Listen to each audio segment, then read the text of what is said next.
আমরা অরুণ আইসক্রিম নিয়ে এলাম। সব রকমের ট্রাই করা হয়ে গেছে অরুণ আইসক্রিমে, শুধু এইটা একটু নতুন লাগলো। তোটা কেমন খেতে? আমারটা কি করে খেতে হবে কে জানে, আমার মনে বক্স টাইপের ছিল, আমার খুব ইন্টারেস্টিং লাগলো। ধর ক্যামেরাটা একটু, হচ্ছে বক্সটা খুলে বাবা পেস্ট পেস্ট দেখতে কেন? এই ভেতর থেকে কাঠিটা বার কর, এই মানে এগো গো ঠেল ওটাকে। হ্যাঁ,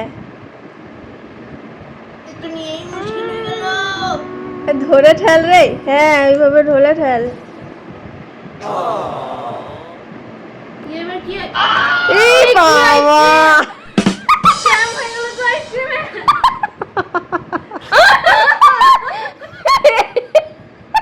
খাই এই মাদার, তুই দেখ, বন্ধ কর ভিডিও, বন্ধ কর। আইসক্রিম খাচ্ছে।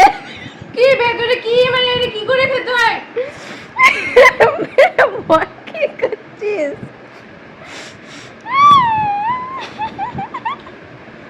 ধর তো, খা, মুঠো করে খায় বাটি বাবা, চামচে ধরে খাই নিয়ে। গা। A few moments এই যে later. ফাইনালি এইভাবে বাটিতে করে খেতে হচ্ছে স্টিক আইসক্রিম।